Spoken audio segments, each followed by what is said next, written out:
Welcome to the Whitewall Cinema podcast. Today we're discussing Sean Baker's Palme d'Or winning film ANORA starring Mikey Madison.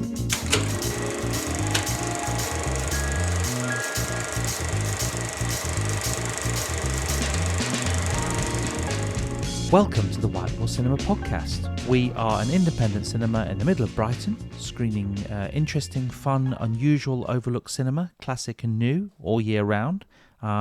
We screen something almost every week. And now we're back with our podcast. It's been about a year since we've done one, but we pledge to bring you more and do it more frequently. But today we're going to be discussing ANORA, which, as we said in the intro, was Sean Baker's Palme d'Or, won the Palme d'Or this year, film starring Mikey Madison. I'm here with Layla, my partner in all things cinema. And how are you? Good. I've got a bad throat. Sorry about my voice. That's not too bad. What about the year between this podcast and how's that been? It's been a lot. Yeah. Missed you. Yeah. So we're going to talk today about ANORA. A lot of buzz about this film. As I say, it won the Palme d'Or. Very, very rare for a American film to win the Palme d'Or. I think the last one was 2011, which was Terrence Malick's The Tree of Life. I think we'll probably be screening something Terrence Malick in 2025. I think that's a fairly good bet. But yeah, it's rare for an American film to win the Palme d'Or. And sometimes I liken the Palme d'Or to, people say winning an Oscar is the peak of the industry. That's true, especially now as it has become more international.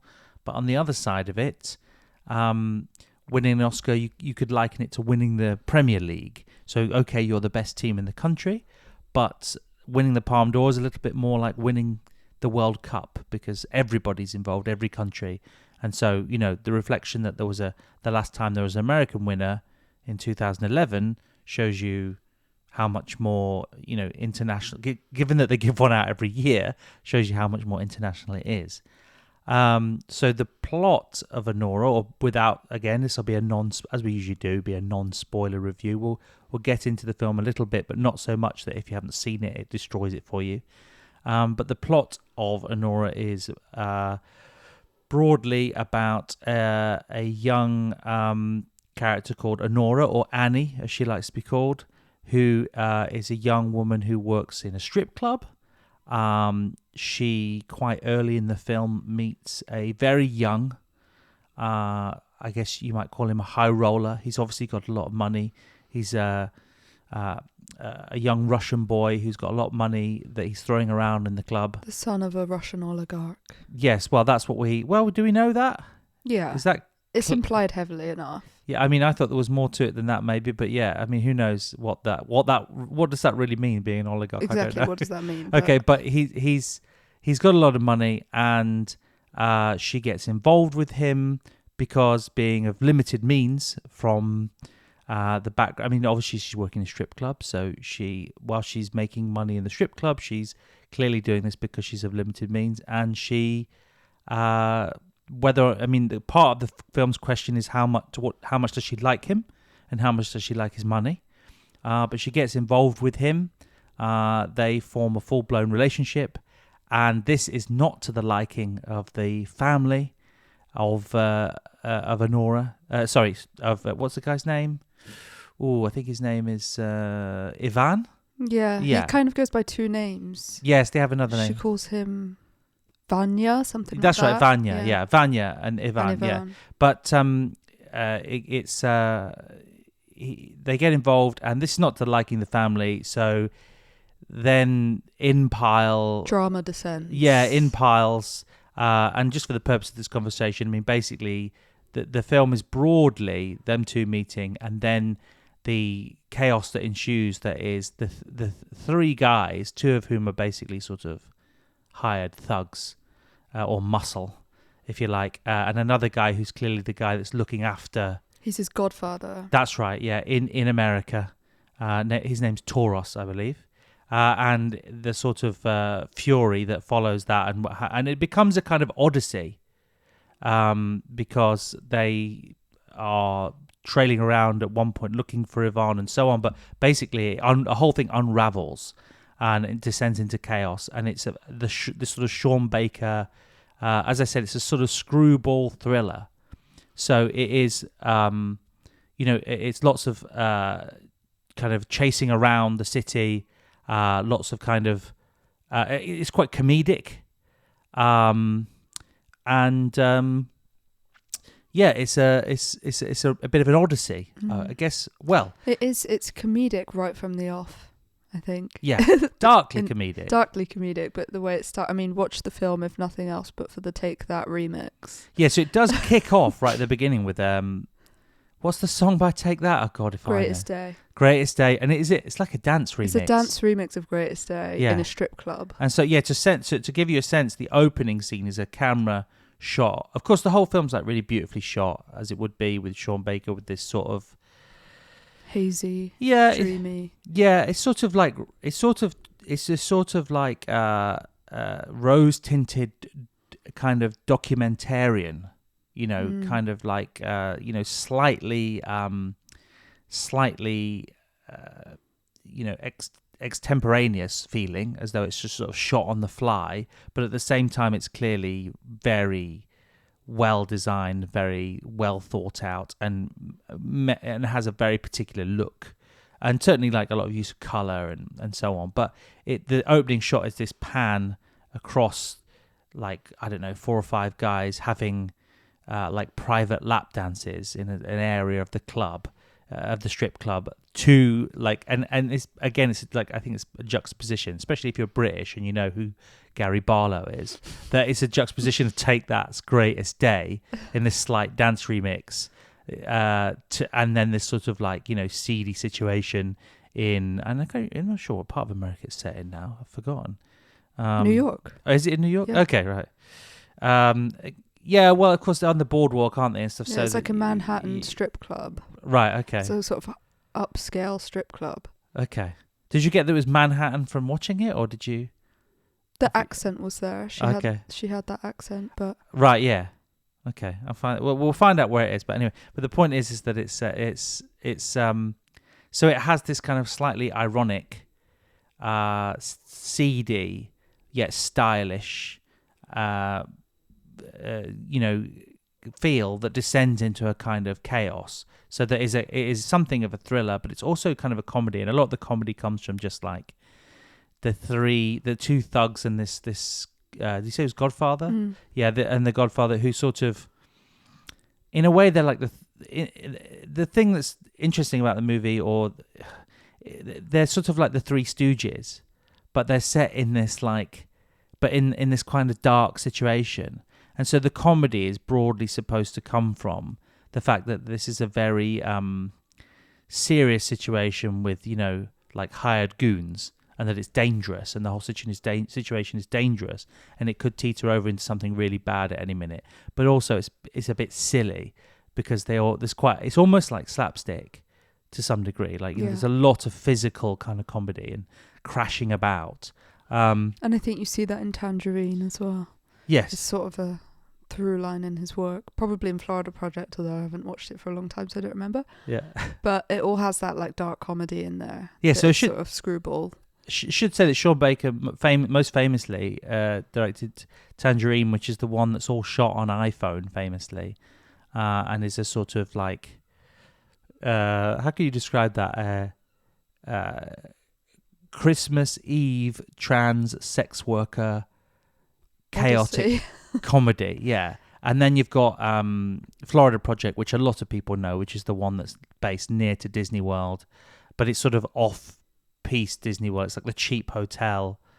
Motel. Cheap motel that's like, a few miles down the road from Disney World in Florida, but it's not inhabited by tourists because it's so run down. Even though it's painted in all bright colours, it's actually inhabited by people who are really between let's say proper homes. But it's such a bad situation. This is their proper home, this motel now, and Willem Dafoe's in it, of course. And then most recently after this was Red Rocket, which we showed, but Red Rocket is again, like a lot of Sean Baker things, it's sort of the fringes of society. It's sort of social realism, fringes of America, people who are not necessarily in the mainstream, who are financially struggling and are either sort of in and around sex work or drugs or crime, or just some sort of something that's not central to it's called the American dream gone wrong, as many of these things are.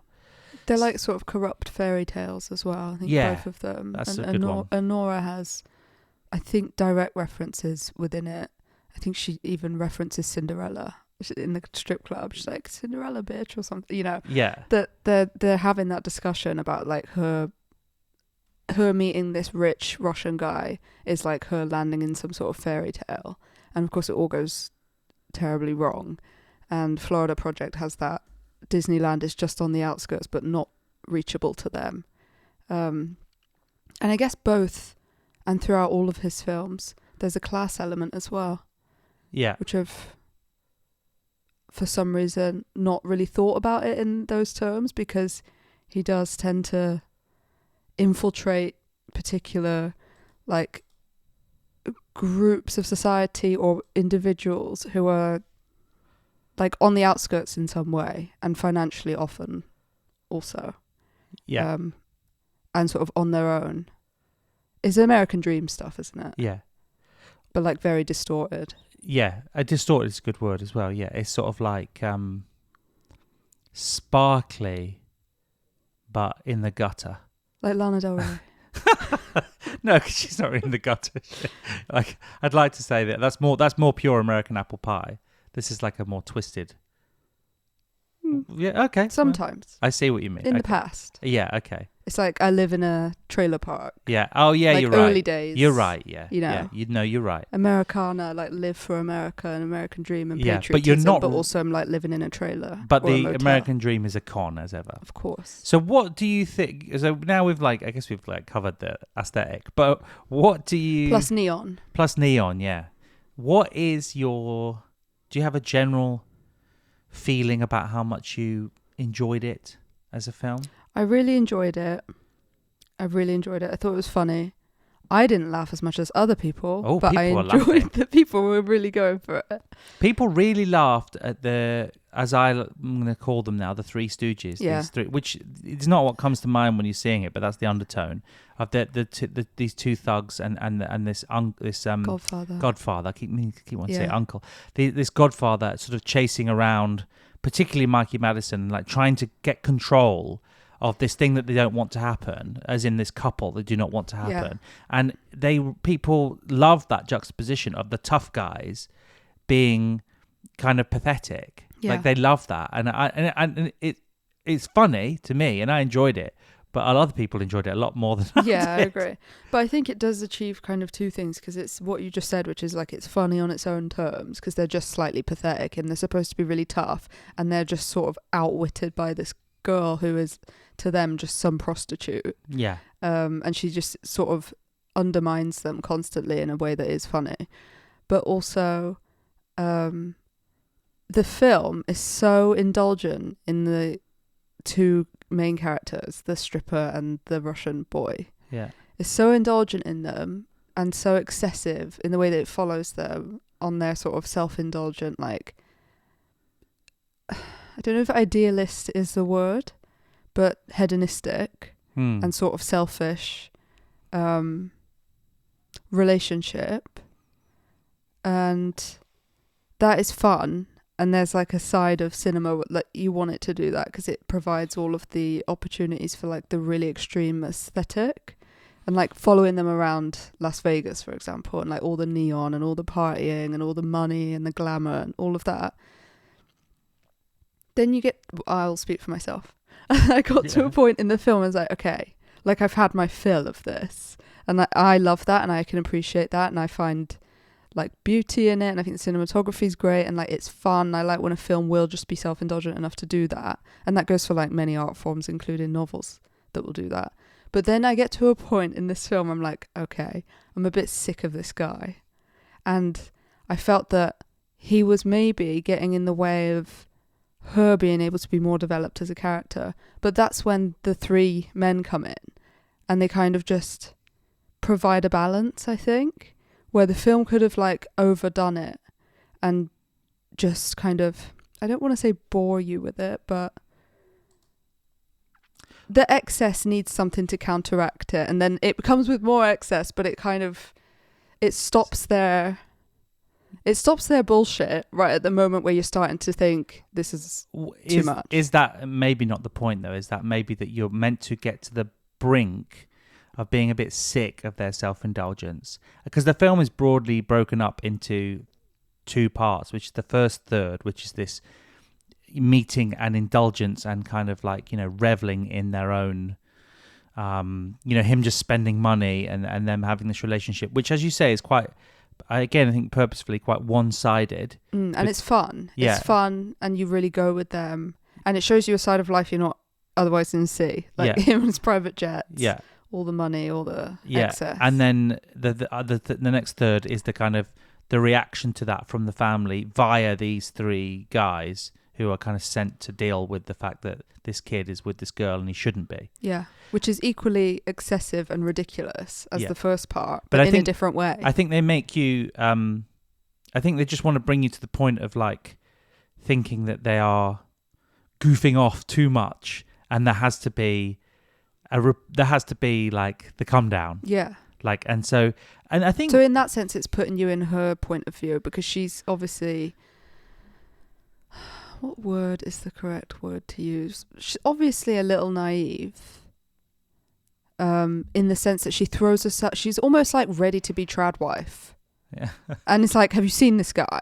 Yeah. Like, he's playing video games. Yeah. He hired you for the week. Yeah. Because they fall in love. Yeah. And she throws herself into it, thinking that he's going to reciprocate and that they're genuinely... But it's never 100% clear, certainly. I mean, there are things that become clear in the movie that we won't quite get into because we won't spoil it, but it's never quite clear whether she is in love with him thoroughly, or it is that she is in love with the opportunities that a life with this very rich young guy will afford. Yeah, I think all of the scenes where they're in the strip club and it's her leaving the strip club or her having argument, she has arguments with the girl that she lives with. It's clear that she hates living with this flatmate. It's very brief. There's only a few scenes, just a couple of lines. There's very little of ANORA, very little of her backstory and back life, which again we'll come back to about her character development because that's something that's interesting about the film. But there's very little of that, and so you have to kind of. I thought that was really clever, though. Sorry. Yeah, no, you're right. How much he conveys with such few words and such few scenes of her in her own personal life. So you see her in bed and her flatmate walks in and says, "Did you get the milk?" I mean, this is even in the trailer. She says, "Did you get the milk?" She's like, "Is there milk in the fridge?" Then no, I didn't get the milk. Yeah. That's about it. Yeah. That's like all the kind of interaction. Yeah. Or I'm leaving. I'll be back on Tuesday. That's a week from now. Yeah, no shit. Yeah. Like that's it. But that's all you need because it's just showing how desperate she is to get out of the situation she's fed up with. And then when she's at the strip club and she's sort of beefing with this other stripper, this awful girl, who I think in life is like and this sort of plays into what I was going to say. I think in life that the girl that plays Diamond is like a Crystal. Crystal. So I was going to say Diamond. Who's Diamond? Oh no, you're right. It is Diamond. There's a Diamond and a Crystal. Okay. Diamond. So who's Diamond? Which one was Diamond? Played by Lindsay Normington. Yes, Diamond is who I'm talking about. Yeah, so because I read that she's like a stripper, actually a real life stripper, and she was like in charge of, or not in charge of, but she was the catalyst for like unionizing strippers. Really? Wow. So, in this film, which is very awful. This film. Yeah. Oh yeah, yeah. But like, I think I actually gasped at one point. Yeah. Because she just walks past someone and goes, "Excuse," in the most like awful like. Yeah. It just was skin crawl. Sean Baker, and again in this film, he likes to cast real people. Yeah. And she is obviously willing to let herself be this like terrible character when perhaps that's not really, you know. But to go back to what you were saying, sorry. Yeah, go ahead. About does she really like him because she's like in love with him, or is she just in love with the idea of the life she could have? That what I'm getting at is that the scenes in her apartment and in the strip club are just enough to show you, yes, probably her infatuation with this guy or the lifestyle is more about leaving her current situation than it is about actually loving someone or wanting to be with someone. So it's more a class comment. Yeah.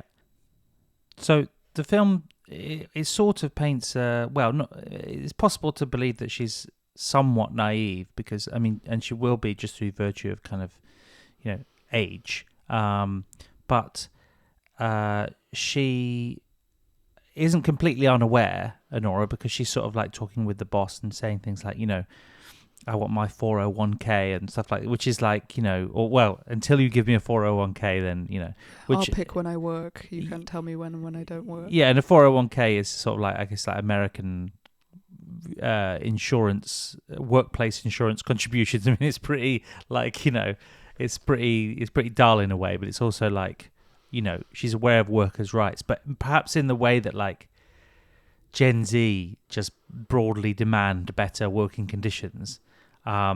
Even though, we might think that, well, you work in a strip club, there's no way you'd be entitled to that. But she doesn't see it that way. She thinks that perhaps she should be entitled to that, which is, probably true. But the idea is that, her character is like...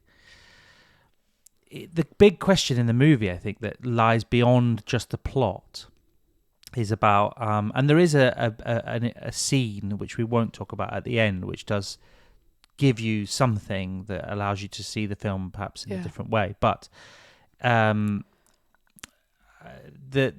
kind of sense of the film being about this girl who is a just, I don't know, how could you describe her? Very she's just tough, fierce, independent, brash, and I think it's led a lot of people because it's very... She's almost sort of one-dimensional in that sense. And there is this idea, I think, out there about ANORA that the lead character is basically underwritten. Now, some people take that from the point of view of that, that Sean Baker hasn't really thoroughly invested in this female character at the center of his film, because, as you say, it's like she's the beginning of the film. The young boy Vanya comes in, the rich boy, and she becomes sort of subservient to him as a character in the film, not necessarily as the center of the film. And then these other guys come in, and so she's never quite at the center. You don't see much about her backstory and so on. And so some people think it's sort of underwritten, and that you don't hear, because you hear him talk about like, well, my dad and this, that, and the other, and you never hear her say, my situation was such, which I think is fine. Yeah, and he does ask her about her family, and she's just vague in response. Yeah. So there is an opportunity there, but that leads me to believe that it's more of a purposeful decision to have her less fleshed out. Yes, and I think I think some people are making the mistake in thinking that because she hasn't explained or given you a kind of some insight into her inner life for most of the movie, I think that means she's underwritten. Yeah, I think she's underwritten because he wants her to be underwritten in his life. Yeah. He's paid her 15 grand to be his girlfriend for the week. So the presentation that we get is that experience. And that's Sean Baker's choice to do that. And so I think Sean Baker is like presenting her in this way because he is essentially, as in Vanya, is essentially paying for that service. If he wanted a real girlfriend, he'd go and get a real girlfriend or a wife. Yeah. But he wants a stripper because it's largely just about someone he's met in a strip club, someone to have sex with and play video games. Yeah. So I think it's a purposeful... Or to watch him play them. Yeah, more to the point, to watch him play video games. Yeah, which must be the disposition of many people in life. Lana Del Rey included. Yeah. But I really think it's purposeful. And I think that there was a moment where I was slightly like, this is annoying because I can see that she could be a really interesting character. But I also think it's not done unintentionally. Yeah. So it's like the effect it has on you when you're watching it is possibly more accurate to her experience of life if that makes sense, to where she stands in society. She would be being overlooked. People wouldn't be asking too many questions about her. They're paying her for a service. They're getting it. She's giving them a good time. Well, it. It's pitched in this way that she doesn't. You don't get a big character exploration of her. Things just sort of happen to her, and that's events are what happen around her, and then she just reacts to these events rather than this sense of inner life. But that is also the joy of Sean Baker films, because if you look at all of his films, I would say they're like that. The main characters are like, I mean, I think about Tangerine. I'm sorry I don't remember the character names in Tangerine. They're just sort of flailing about like what's going to happen today and let me react to what's happening. And also sort of trying to get myself out of my situation. They're all in some sort of like undesirable situation. And whether they know it or not. Yeah. But so much of the characters is like going around the city, like whether it's LA or New York or Florida projects. Yeah. And just they can only afford to be reactive. And I think it's largely a reflection again of the class thing. Same in Red Rocket. He's just going around. What is he even doing in Red Rocket? Yeah. Is he like cycling around, going to like a donut shop, then going to knock on his ex-wife's door, like can I have some money? He's got no his skin and he's drug dealing. The point basically is they're aimless. They're aimless in society, or they're in or society regards them as aimless. Yeah, they're or whatever. rejected. They're shunted off to the side. Yeah. And so their day-to-day living experience is reacting to what's right in front of them. And then like stirring up a bit of drama, because what else do they have going on anyway? Or having to deal with people that are like really over the top and dramatic and dangerous because they're in these sort of underground and seedy situations. There's not much time for anything else. Yeah. Same with ANORA. It's like she's in bed, then she wakes up just to go to a strip club. She's only like having a week because he's paid her. Yeah, it's a hand to mouth, living hand to mouth. I mean, so I've had it like, I mean, my big thought about it, like about ANORA in general, is that it sort of seems like the time for Sean Baker to win the Palme d'Or. Like this seems like the moment. Like it seems like it's the natural progression of a filmmaker who's been getting better and better. But by the same token, and maybe I'll come back to why this is, but I'm not sure it's as good as Red Rocket. Actually, I think one of the things that's interesting about ANORA, and when we sat down to watch it, is we wondered perhaps how the people in the place might react to this film, not knowing what the film was going to be.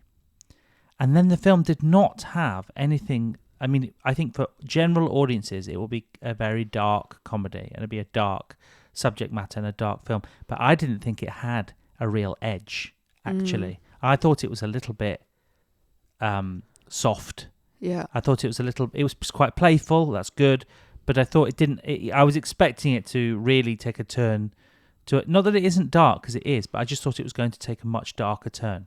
What I think is difficult with Sean Baker films, not with his films, but with his subject matter, and this applies to like anyone exploring any of these worlds, is being careful not to be moralistic. And again, we're not I'm not doing any spoilers, so I'll just say the end of the film. I still don't know how to feel about that, but my immediate response was, I kind of wish you'd just gone all in with the way the whole film had been so far, essentially unapologetic. Yeah. And I felt that perhaps the ending, he skewed moralistic for a moment. Well, and then because it's right at the end and then the credits roll, I was feeling a little bit like a little bit cheated of like what was essentially just a fun neon lit lens flared strip club experience. And then I sort of thought, was that a bit of a cheap trick at the end? Well, to be like, well, this hasn't been that deep so far, so like let's make it deep for a second at the end and then chop to the credits. It's too little too late. Do you see what I'm saying? Yeah. So again, we won't get into the end because I don't want to do too heavy on the spoilers, and we'll keep it clean enough that people can watch it without, But I'll just say that I think the thing about in saying this about Anora it being not dark enough, one of the things about it, and people talk about her character being underwritten, and I don't think it's underwritten, like we said. I think it is a deliberate choice to keep her basically a sort of like an object of desire, an object of beauty, an object of fascination and fun and just excess. But also, I think she's like a kind of nihilistic Gen Z figure, but not in the nihilistic way that Gen X was nihilistic, in that I reject corporate culture and like I'm going to be into Nirvana, which is the Gen X sort of tag. But more in the Gen Z way, which is that they are nihilistic and they fully buy into capitalism and they know nothing else and they don't care about anything. And so, I mean, that's not everyone, of course, but I'm just saying that's the kind of, there's a portrayal that happens in media. And I think that she is like nihilistic in the sense that like, I'll just take whatever I can get. Like, I don't care. Yeah, I feel like this is like barely relevant thing to say. I just feel like he really, I don't know, like missed a trick with or it's like not accurate that she wouldn't be on OnlyFans. Like there's no mention of OnlyFans, and I'm like, this girl is on OnlyFans. Do you know what I mean? Yeah. So like, I don't think she is so reliant on the strip club or so reliant on the Russian guy for this. But maybe she doesn't have the like marketing wherewithal. I don't know what the. Yeah, I guess so. What is the, because I guess she. But I guess that I'm being silly saying that. I just think it's like if anyone's going to do like an OnlyFans film, it should be Sean Baker. Well, I think the other thing about that is that anytime you put technology into a film, it ruins it. If you put people texting each other, but it could at least be referenced in the background in a funny way. He does that. No, it takes away the impetus for characters to do things if you can do it easily online or via your phone. That's the problem. But there's a film that does that well. It's not his film. Yeah. Zola. Yeah. And they like go online to find the guy. They're probably on OnlyFans. Yeah. And it's like used as a kind of device. But in this case, it sort of takes away, like if she's earning quite a bit of money from OnlyFans, then she's not going to need to there isn't the kind of question in the film about whether she should just go with this guy or not. But I guess that's what I'm saying. She can just say, because at one point she's offered like $10,000. Well, she, to like not do this and that and the other. And it's a bit like, well, $10,000 is probably what she would be earning from that.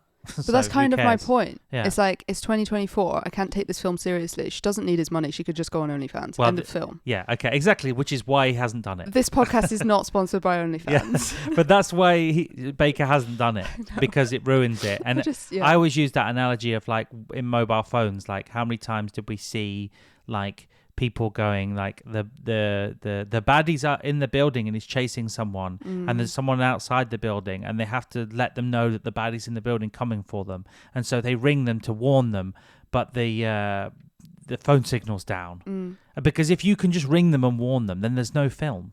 Yeah. There's no thrill in it. So you have to like disrupt technology. Yeah. Otherwise things are, many like criminals organizing something or people running from bad guys or whatever. These things are like really easily resolved by just using technology. There's no, I think what it is, there's no jeopardy. There's no script. There's no arc. There's no, She's got coffin nails, a bejeweled iPhone with her name on the back in like red diamonds. Not really diamonds though, are they? No. ANORA diamonds. At that point, yeah. And like stripper glitter hair. Like they did such a good job of like capturing, just in terms of like the styling, I guess. The kind of like wardrobe and props and stuff. And she is so young. I don't know why I'm obsessing over OnlyFans now. But it just felt like something was amiss in terms of the like...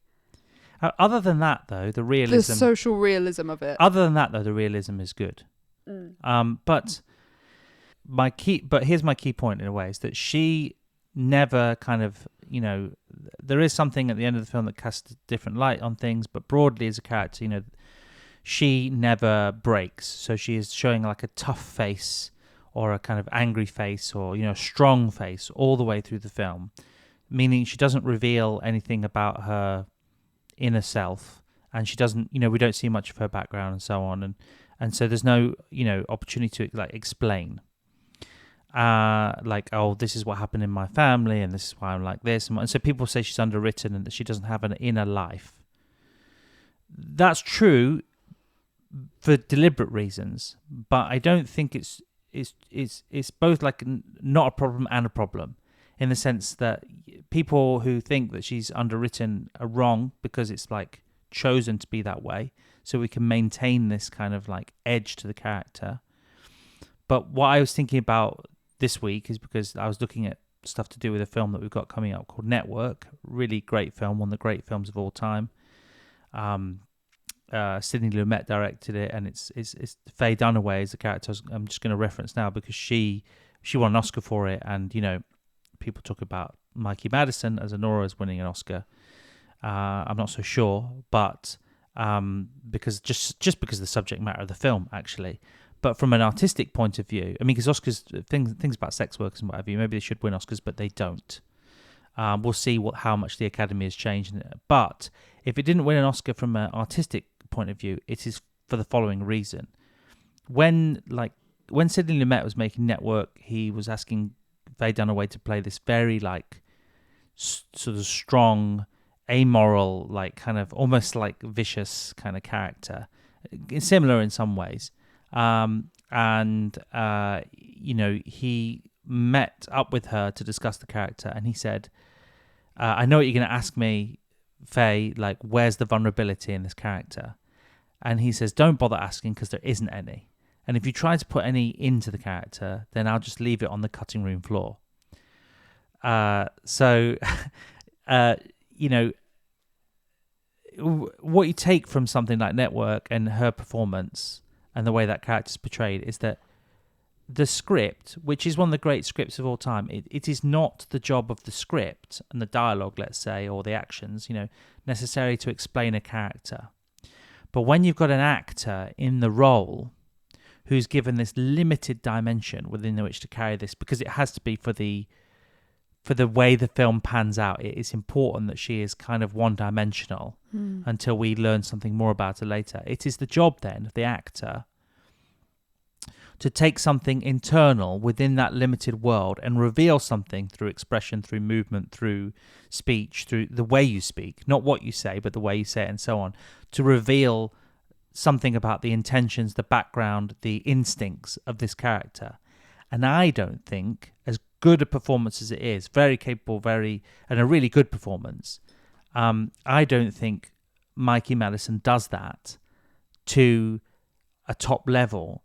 I mean, a really top level. And when I'm talking about Faye Dunaway in Network, who really does it. You know, that's elite level. So that's like a really, almost like a not a great criticism, because like that's like saying she isn't any good when she is good in it. But she doesn't hit that elite level of showing through her performance that which is not shown in the script, that which the director will not the director won't allow it, because they always allow it, but you know, the constraints of the situation. Yeah. And so I just think that her performance is as stoic and as hard as the script she's given, rather than. And so to be really trite in a way, there's like two kinds of acting. Not there isn't as many kinds of acting, but people often talk about there being two kinds of acting. I think I sort of subscribed to this wrongly years ago. But there's like this. There's the De Niro and the Pacino, right? And the De Niro is the guy that goes and he just embodies it, and it's like method, and he doesn't like act. He just is the character, just does the things that the character would do. And then there's the Pacino, which is like he there's more behind that. Yeah, like I was going to do. I'm not going to do a Pacino impression. But you just say Pacino. No, I'm not going to do it. You just say Pacino and I laugh. Yeah, like, exactly. I just see him in my mind's eye. But he you know, he is more expressive, and so in a way, it's closer to like a kind of big theatre, because he. I mean, it's cinematic as in his eyes, but there's more going on behind the eyes. So he's telling lots of stories, whilst so he's not very realistic in a way, but it's very true, because you see all this truth that's going on behind his eyes. But that is not true, because what De Niro does as being a method actor, or any actor that does just sort of directly embodying the character rather than doing kind of like theatrical flourish, if you like, or giving that kind of big sense of inner life, is do that sense of inner life in a much more subtle and low-key way that is cinematic that you can get away with because you're big in the frame. And so it's not just enough to just be the person. You have to act. And so you have to add in other cues and other notes, which I'm not saying that she doesn't do, but she doesn't do it on a level that is like, that allows people who think it's underwritten to go, no, this is not underwritten. I really understand who she is. Yeah, it's kind of hard to fight that corner. And so that's a really specific like niche thing, but it is the way that you become not just very good, very good, is how you become great. She's very young. She's very early in her career. And in this film, she's asked to do so much physically and in terms of sex scenes and dancing and stripping and all of that, like choreographed stuff. I don't just mean like the emotional side of like having to do whatever that involves, but do you know what I mean? Like having to actually do like strip choreography and all of it. And I just would imagine that, like, I don't know, I just wonder what energy is left when you're doing a film that is so full of this. How much like headspace do you even have to give to like what subtle cues can I do in this shot? It may even just be that, because you don't even have to be like actorly, because sometimes you as actors you have to get out of the way of, not that I'm an actor, it sounds like an actor, I'm an actor, doesn't it? But you have to get out of the way of the film and just be in service of the plot or of the action. But I just think we're talking about this as an Oscar-winning performance, here's the problem with ANORA, in a sense that should it have won the Palme d'Or? Yes, it's a very good film, and so I think some people might be looking at it as a good performance of Mikey Madison in a film that is a bit better, because the film is the focus, not really the character, you know. And then because it's just okay, you could say she's done a good job because in service of the film, but when you're getting a best actor, then there's more that has to be. There has to be more space for you.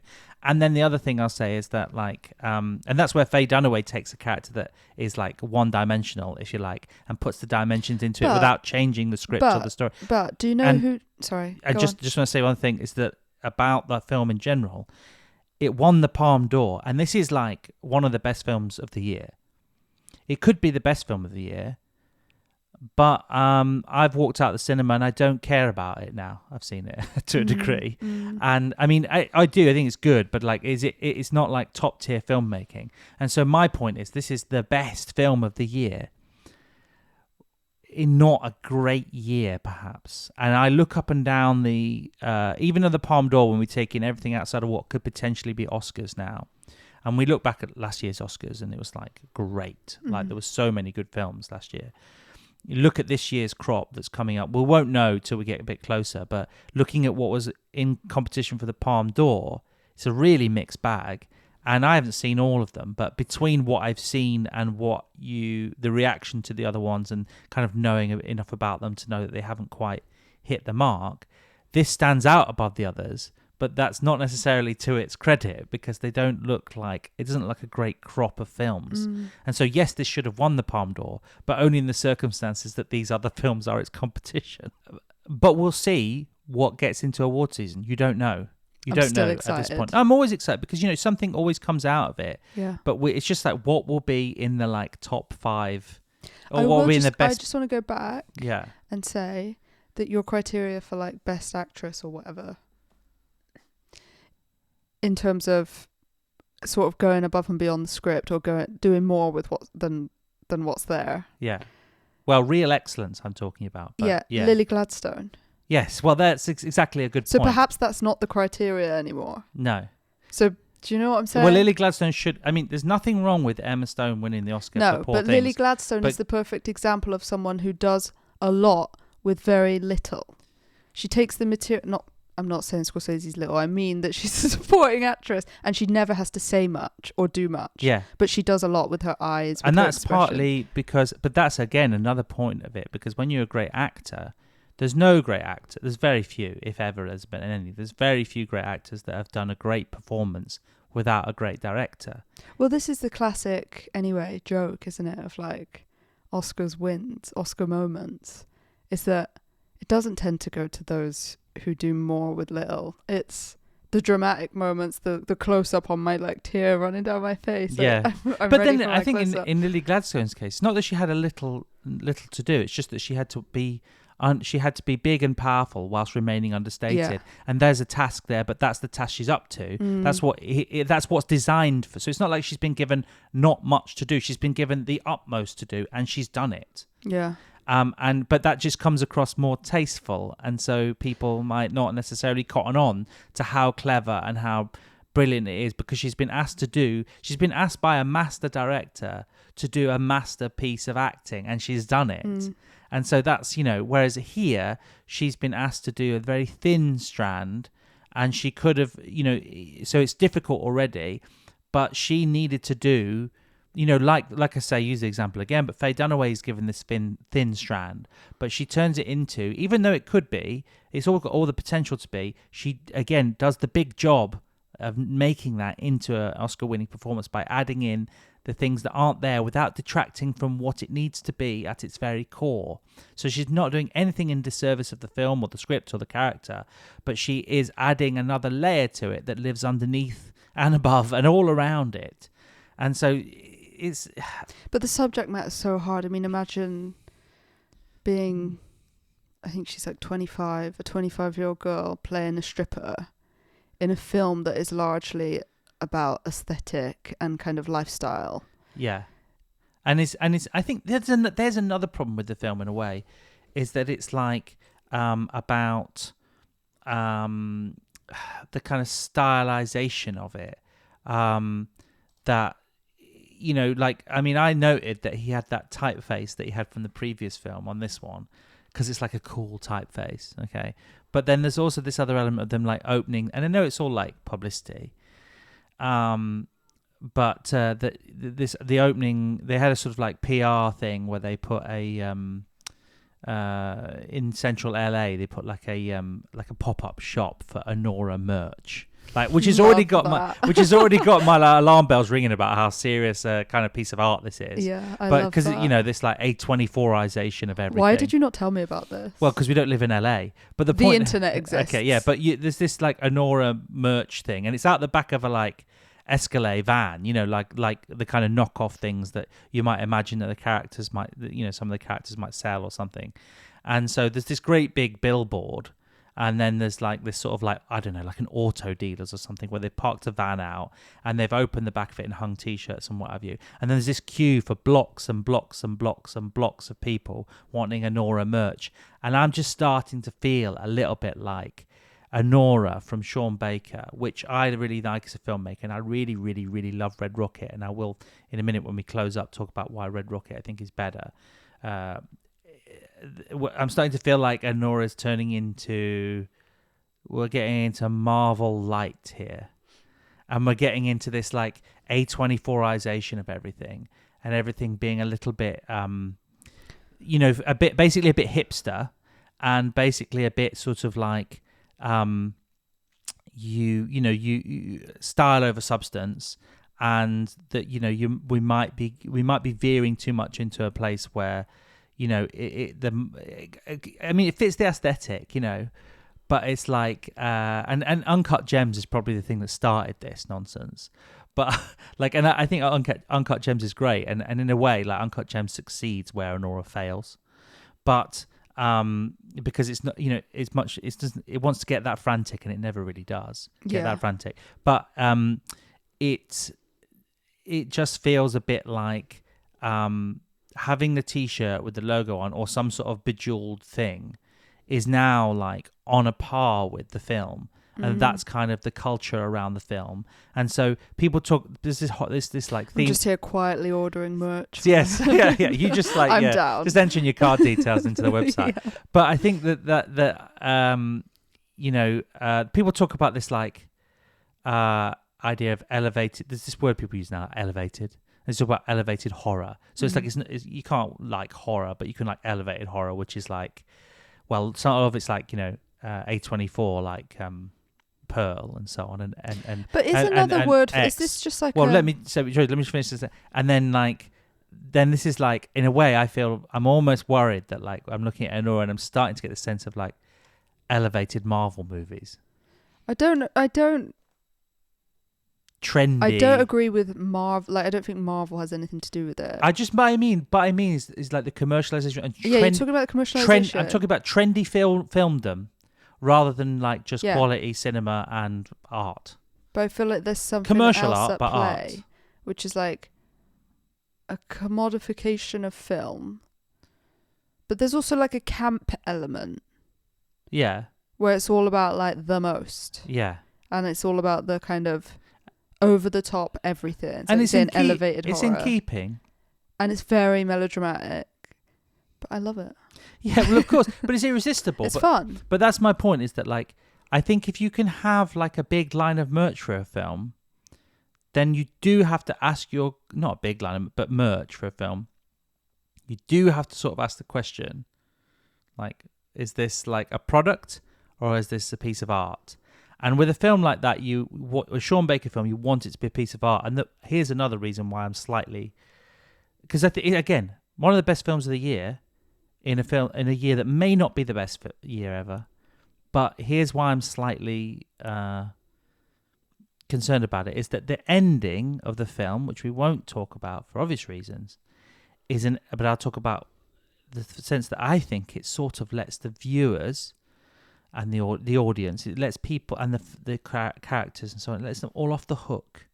It lets everybody off the hook. Yeah. Whereas when you look at the ending of Red Rocket, like I think there's two people, so I'm sorry, we're going to formulate this, but the point is some people I think will be confused by the end of ANORA because they're perhaps people that don't go and see those kind of films very often, and so they might be like, what does that mean? That's fine. Yeah. And then there are other people who are like, overly analytical about film, who watch lots of films, who are really into it, who I felt like I watched it and I went, what does that mean? Because it can't be as simple as it seems. Yeah, which I even turned to you when we left, and I was like, but what did that... Like, I felt like, did I miss something? Yeah, but actually what it was is that it was just what it was. It was what it was, and I was trying to overcomplicate it. Exactly, and it wasn't as complicated as it was, as we would sort of imagining it was. It was just this simple statement. Whereas with Red Rocket, has this film that has all these like moral complexities, more than ANORA has, way more, is funnier than ANORA by quite a stretch, is more immersed in its world and has more unique qualities. And the ending is an ending that is puzzling in all the right ways. And I feel I know what it's saying, but that's, everyone will have a different opinion on that. But it does not let people off the hook. It makes you walk away. And people might think this about this film, but I don't think it's true.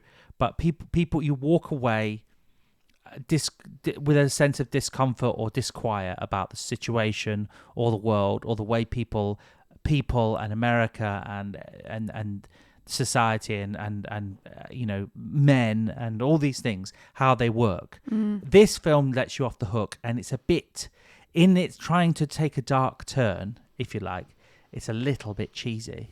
That's what I mean when I said when it happened, I thought it's a bit cheap. It's a bit. And in the end, if we aren't seeing all this interesting stuff about ANORA, and then we paint this other angle on it at the end, it's a little bit too little, too late. And actually, you've just made a film that is one-dimensional, and you've just tried to put a spin on it at the end. So I don't want to get too into the end. What I will just say that what I wanted to happen, you can cut this if it's a spoiler, what I wanted to happen in the end was more like a revenge plot, or like a sort of fantasy version, because he does that with the Disneyland thing in Florida Project, the Red Rocket thing you're talking about with the sort of surrealist moment. Yeah.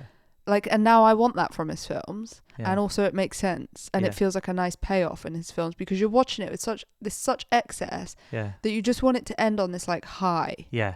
Like it should just like own it. Yeah. And so I wanted it to be I wanted her to sue people. Yeah. I wanted her to get more money. Yeah. I wanted her to like run off into the sunset with her diamond ring and like pawn it. Yeah. Like, do you know what I mean? In a way that is still like appropriate to the aesthetic. Like she's going to go to a pawn shop or whatever, like in New York. Yeah. Well, what I wanted was... I wanted like trashy excess dream. It's a bit of a panacea. What I wanted was not... It fails itself. What I wanted was a spikier film with a real kick in the end. Yeah. And it keeps itself one way and then gives it. I wouldn't call it a twist, but it gives it a little twist in the end, just to make you look at the film in a different way. But I think, but it's not enough. No, but I don't know if it's not enough. It's not enough, but it also, to me, it undermined the film itself because it almost it felt like a cheap device. It doesn't have the courage of its convictions. It doesn't have the courage of its convictions. Thank you. Yeah. And then it has the vibe of like, and I don't know anything about this, but like film studio exec watches it and says that like, well, you have to, like almost like censorship vibes, like, well, you've got to put like a moral twist at the end because otherwise audiences are just gonna like go and do crazy things with their life. Do you know what I mean? Like moral panic. In the old days, yeah. Well, I mean, the thing is, we've seen this thing about directors and the way they cross over and the way they build bigger. And when we see Yorgos Lanthimos doing Poor Things, that's his like attempt at a blockbuster. And I think he's better for it. I think Poor Things is better than The Favourite and better than, is that what it's called, The Favourite? Yes. So I get that right. The Favourite, and it's better than The Lobster and so on. Like, I think it's better. It doesn't mean that those don't have value. I'm just saying that this is, Poor Things is better. And by playing to a wider gallery, Yorgos has been improved. Now, after seeing Red Rocket, which and the development of Sean Baker, which has been been maturing as a filmmaker the whole time, I'm worried that playing to the gallery is kind of going to ruin him. And it does happen to a lot of filmmakers, but it can go both ways. And I just think that, it's sort of ironic, and I said this to you, I just find it perplexing that Red Rocket, I think, is a better movie in every way. And that I think that everyone was talking about at the time that this guy who is critics really, chiefly, were talking about the guy who was the lead in that, and that this was a star-making performance, and that he's going to win an Oscar, and like this is really seriously like a step, like a level up, and this is a moment when we're going to like look back and go, that was the moment when this guy, did a performance that changed things. Ironically, I think his character was called Mikey in the film, and now we've got this other Mikey, which is Mikey Madison, the actor, not the character, and it's like they're saying the same things about her, and it seems like it almost feels like it's going to happen. I mean, it's way too early, but it just feels like it's going to happen, and it's like, and I don't understand why this one and not that one. It's the whole thing is sort of baffling to me. So it's a very good film. It's top level filmmaking, but will it stand the test of time? Which is what I often I'm not that really matters, but I think that, films, you want to be able to say, you're not going to know whether a film's any good. I'm with William Friedkin on this. You're not going to know whether a film is good for 30 years or whatever. Not really. I mean, you're going to know in a sense, but like, and people almost never know immediately. And there are other films that have come through recently that people have trashed. And then the whole like conversation has turned around in a matter of months, and people have gone, do you know what, actually it's really good. There are various examples we'll get into because they're whole other conversations. But the point is that like a film like this is so instantly received as good. I'm not sure that they always turn out to be the best films because they often sort of sink down, because I think something that's really good needs time for people to like catch up to it and go, do you know what, that's a true classic. And this one is one of those ones that goes, yeah, it's really good, we'll go, that'll win, like we'll walk away and we're done. And it's just like a bit of pop music. Yeah, I think it's a bit of pop music. I agree with the some of the comments that came out of the Palme d'Or buzz from critics. That was, I mean, I'm not quoting, but that it feels like a film from the future and is fresh and is exciting and buzzy and new, and he's doing something different. I agree with all that. It's a wonderful thing to look at, and it's a fun thing to experience, and it's worth watching. I just don't know that it's done more than what he's already done himself in the past and what other directors are doing and have done. Will it be his best received film? Perhaps. It's already made the most money for him. Is that true? Yeah, of course. Yeah. Well, I know it started out in 6 theatres, and then they moved it up after about 4 weeks. It was in 1,000 theatres. Yeah, it's his highest grossing film so far, which makes sense. Yeah, but that might be about a dilution of quality then, you see, once you get so big. But that doesn't mean that it's bad. Again, it's a great film, worth seeing. It's going to be one that's remarked upon for a little while. But I think saying it's a film from the future, fine, true. But I'm not sure it's a film for the future. I'm not sure it's one that people will talk about for decades to come.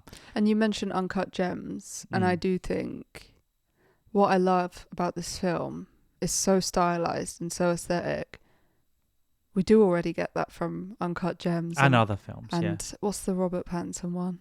Good Time. Good Time. If you want something that is like kind of slick, like nighttime with neon and like stylized cool young people and the like drama, like you can get that there. It's not necessarily, it's a bit like one of those things where I sometimes say this about, like, there'll be a musical artist that's the hot trendy musical artist that everybody of a certain age, like young people, are like going on about, this is the coolest thing, and then like a Christmas goes by and they go home and mum and dad have got the album. And then it's sort of not cool anymore. It's like pasta. And so I feel like we're sort of getting that way, like if you rely so much on the cool factor, like it's not gonna. Yeah, I think a typeface does a lot. Yeah, it's cool, a nice typeface. It was worth using it again. I want new phone cover. With my name on. Yeah, same font. But Bejeweled. I would say it's the A24ification of things, and that's a bit of a problem. It's a problem, but also it's enjoyable. So have fun. Well, irresistible in its own right. Yeah, sometimes we just want a bit of, as I say, it's top level sparkle. filmmaking. Definitely go see it. It is, it is a special film, but it isn't necessarily quite as good as people think it is now. But you should go and tell us what you think about it. So like email us and like write into What Cinema and let us know what you thought about our nonsense opinion, and also our opinion doesn't matter. I'm sure Mikey Madison is like crying because we said his film was really, really good but not great. But the other not thing, Mikey Madison, sorry, Sean Baker. Everyone involved is in floods of tears now. But I'm so prone to like changing my mind anyway. I could watch this film again and think it's the best thing ever. So I'm not prone to changing my mind unless I'm presented with new evidence. But I'll feel differently tomorrow. But the point is, let us know what you thought, and do actually send us a message. If you got this far into a podcast, it means you actually care about what we're saying. So do send us emails to say, oh, here's something I'd like you to cover, or what did you think of this? Or about please shut your podcast down. Yeah, I don't want to hear from you anymore. No, don't send those emails. That's just cruel. Also, share the podcast, please. All right, okay. But anything that you want us to cover, not just, about this film or any other film or any other subject or any actor or director or any genre, anything you're interested in looking at, do send us that, because we want to be, now that we're back doing this podcast, we want to be a little bit more open to that stuff. So let us know. Can I just say one thing, because we didn't talk about it, and then we're going to end? Yeah. We watch a lot of films, so maybe it's not surprising to us in any way, and probably a lot of people listening to this are the same. But this film is incredibly sexy. And I think, what doesn't shock us and goes under the radar, we forget sometimes that it's not something that most people are even willing to watch. So I'm sort of curious about that side of it. And we were in a film screening where there were moments where I did think, is someone going to walk out? Yeah. And I heard gasps. I actually heard someone during a sex scene behind us like, oh my goodness. Oh, really? Yeah. But we were like a certain cinema, a certain screening. I do think there's, it's always about how general audiences receive things. I'm just raising it as like a point of interest, because the wider public, because another point that I thought about with this is that there was a guy next to me who, at the end of what I thought is a fairly uncomplicated, slightly blunt statement, the movie itself is a little bit soft, which most people aren't going to think that, but it's a bit blunt. But it's still very high quality. But the end is meant to give you a kind of like, oh, what does that mean? The guy next to me was just sort of like, I can't even remember what movie he was talking about, but he was like, to this person with him, I think it may have been his wife, he was sort of like, oh, I can't believe it. Like, this movie had a like a higher rating on IMDb than like this thing that we've just been to see, and I can't even believe that. Like he was why, so. Why just is this so highly rated? This I was don't get trash. it. Like, yeah, but it wasn't like in a way that like, you know, because he's seen so many. It was in a way that No. like he thought it was going to be Well, this is the other thing. a really entertaining, satisfying, like commercial kind of. We'll end. Yeah. But Sean Baker is very much a director who, if you're going to watch one of his films, it's worth doing all of them in order. That's every director. Yeah. No, that's just me. That's not every director. No, you're right, yeah. But because he has such a strong aesthetic, like in order to get it, frankly, I mean, I imagine that guy who said that hasn't even seen another film That was of the his. sense that I got. Because if you have seen another film of his, you kind of know what you're in for. Also, you've gone to see a film about a stripper, like how... So there's there's been a lot of how films about... shocked can you be? There's been a lot of simplistic popcorn stripper movies, I think, in recent times. And this is not on that level. What was that This is another... Is that Hustlers? Yeah. This is on another level to that. This is more like more of an arty movie. And that's why I'm so like tough on it and saying it shouldn't be so commercial. But there's two audiences here. Those that are expecting something from Sean Baker who feel that it isn't tough enough. It doesn't hit the hard marks that I want it to. And those people that are not got a particular expectation because they're not looked at Sean Baker's movies and they're just going into a film and they're like, oh God, this is a bit raunchy. Yeah, this is a little bit edgy. That's what I mean. Yeah, you know, I wonder how many people will be like, it depends what side of the divide you're coming at it from. Yeah. Anyway. Yeah. Lovely time talking to you. Yeah. I have to go. Yeah. Oh, good. The clock has run out on us. But that was it, ANORA. And if there's probably another podcast, like when you're listening to this, by the time you get around to listen to it, there's probably another one straight after this that you can listen to if you're lucky, about something else that's good. Maybe even a year roundup. Should we do one of those? Yeah, maybe. Yeah. Do one of those. So, look forward to that. And then if not, there's ones that we've done before it. So listen to the podcast, the old ones, the new ones, and all the ones in between. And tell your friends about White Wall Cinema and about the White Wall Cinema podcast because it helps us. Word of mouth is great. The more you listen to it, the more we'll do. Exactly. Anyway, we'll see you at White Wall Cinema. Thanks for listening. Have a good time.